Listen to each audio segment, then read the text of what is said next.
So I'm already feeling a bit uncomfortable about sharing about my parents' stuff and my own the first time I had sex.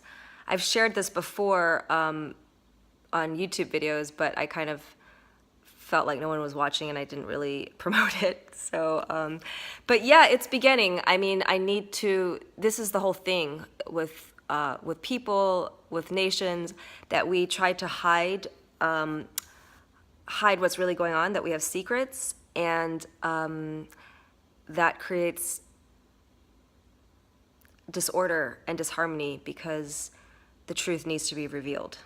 So I am starting with me, and so just gonna get down to it and get really personal, more personal. So all the stuff I was telling you is true about, like, I felt like I learned to enjoy the house more, and in doing so and seeing it as a temple, it kind of helped me drop into my body. And at the same time, it also, like right now, I'm like, I'm leaving for Korea in a few days, and I just made these plans like a week ago, just a few days before my first video. So I have a lot to do,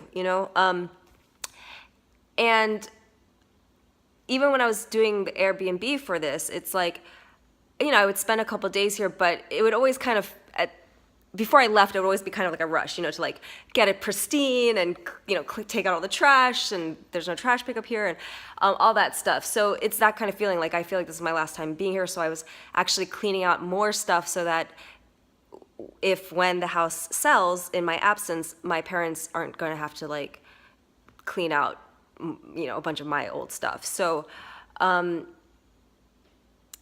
feeling kind of that anxiety, like I need to get out of here. I have other stuff I need to do later today.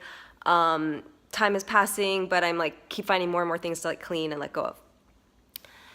But I'm actually right on my way out the door, and I suddenly was like, wait, what are you doing? Like, you might not ever be in this house again. And there's a lot here. Like I don't remember it being a happy time, like but like where I'm sitting right now, this used to be I remember my dad watching TV a lot. I remember watching TV a lot myself on like the weekends, wondering why I wasn't doing anything more fun in high school, for instance. Just I remember my mom cooking dinner every night, even though she worked like that, and me not usually wanting to eat it because I was like not into Korean food then, and I was busy, and how much time I spent in my room just like being unhappy, like in middle school and high school. I was looking at old diaries, and it's like every day I'm like, I wish I was pretty. I wish I was thinner. I wish boys liked me. I feel jealous. My mom's mad at me. I wish I was this. I wish I was that. I mean, just that was my young adulthood and my childhood, which I feel like probably a lot of people can relate to. And just really not being present with this actual structure that like sheltered us, and that my parents were very mindful of creating, and how hard they had to work to have it. And is even now I think there's a part of me that judges it, right? Like, well, yeah, because you chose to live, like, I'd be like, this chandelier's in the foyer is worth like $10,000. I'm like, if you could just have not done that and like just given me $10,000, like I could have lived for a year like off of that instead of being stressed out about money, whatever. And kind of, yeah, because I don't have the same values in terms of what I would spend money on. But they work for their money. It's their choice how they spend it. And the bottom line is what a gift, right? Like whether it's any kind of house is a gift to be sheltered. And, that my parents were home every night, even though they might not have been the happiest. And Yeah. And I mean, I knew this even when I was living here, like, and I would actually judge myself for that. Like, I knew I should feel grateful and should feel lucky, and I felt like I was this like petty little brat for not being happier. But I couldn't make myself be happy, you know? And anyway, and then just as I was about to leave, I also was feeling like, oh my gosh, like the goddesses, like, you know, I really, what am I doing just like racing around trying to get out of here? Like, I really should take a moment and ask if there's like a final message, you know? And I'm in this temple of green Tara, and she reminded me, so I'm going to tell you about this. This is a yoni egg. Some of you might be familiar. It comes from a tradition, I believe it started in ancient China, with jade eggs, and you put this in your vagina. And I'm not going to get into it. You can look it up, but for me, it's something I'd heard about for a long time and thought about just because. Yep, I just know there's a lot of power and energy in this area, and that I wanted to build my awareness of it and be more in my body. But I didn't. So anyway, I got it maybe last year, and you know, I inserted it, and then I didn't keep it in, and I wanted to be more intentional about it. And about a month ago, I got an intuitive hit to start meditating with it, like kind of to charge it up, you know. So every morning I've been holding it in my hand and meditating with it.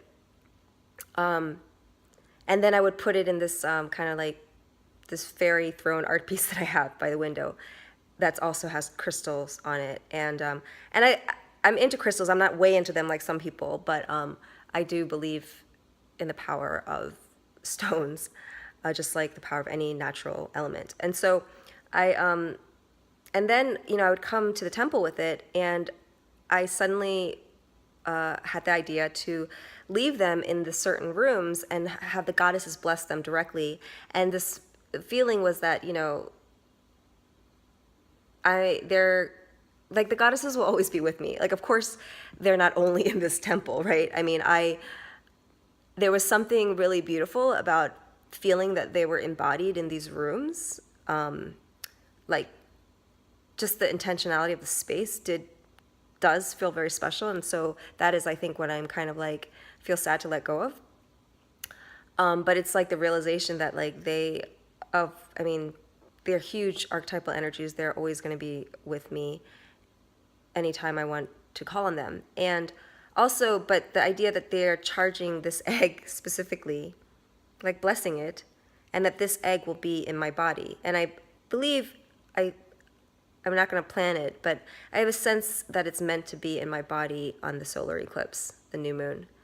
And I just finished my moon cycle, so it's, yep, just feeling like that. Anyway, and what was neat is I didn't plan this, but I started to, like the first room that I left it was the Temple of Isis. And I left it on this,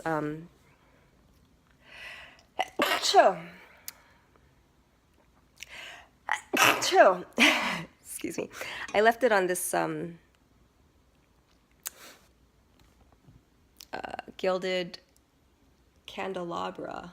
And I just felt like it was just perfect how it was placed. And then the next one was, and what I heard that Isis blessed it with was the energy of sovereignty, of royalty. And then this is the room of Quan Yin, and for her, I put the egg inside the shell, and I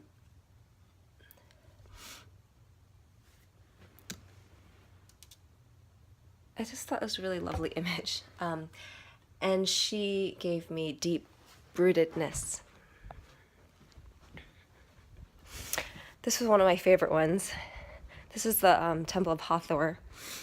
And I suddenly noticed this. Again, the miracle is seeing what has always been there, but seeing it in a new way. This is the miracle. I mean, this is what happened with this house. Like, I had cleaned this house, I'd lived in this house, I, had wished many times, like, oh, if this was my place, I could like get rid of all this, furniture and get new stuff, but it's not my place, so how do I feel comfortable in it and take care of it and beautify it while also, respecting the stuff that's here?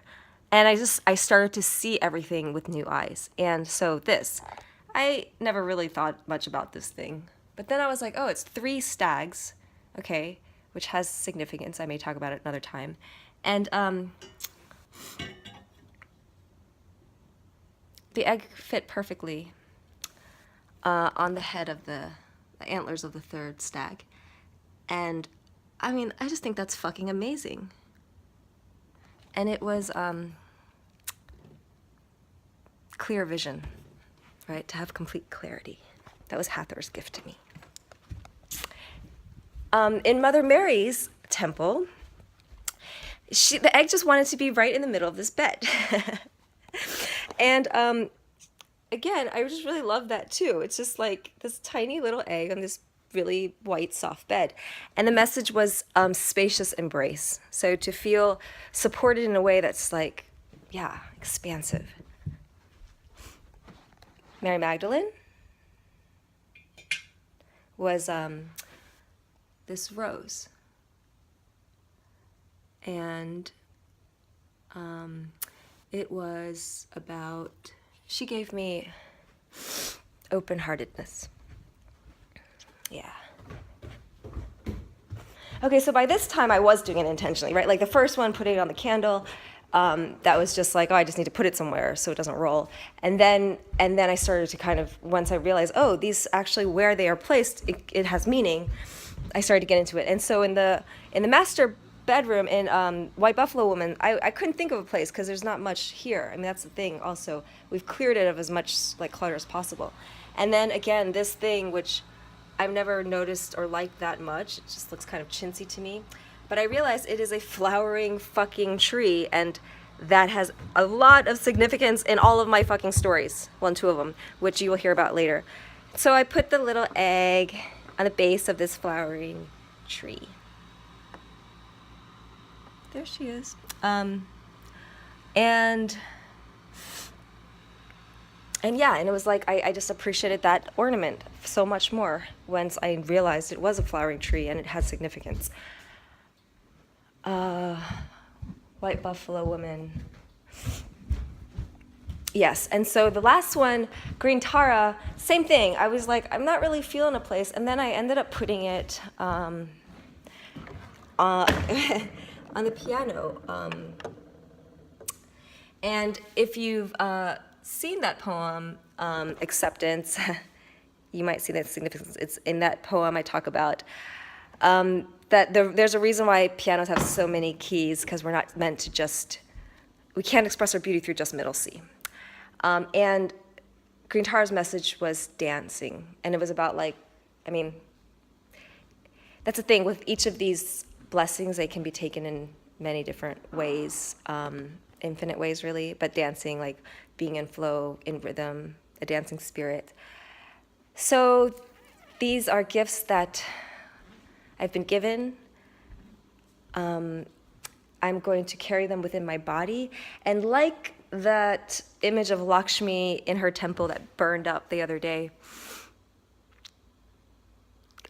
I don't need the house because my temple is my body, and this egg will kind of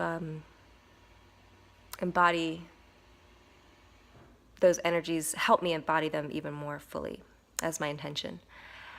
And yeah. And same thing with my family. Like, I don't need to be physically close to them because they live within me, right? And I'm not trying to escape them, and I'm also not.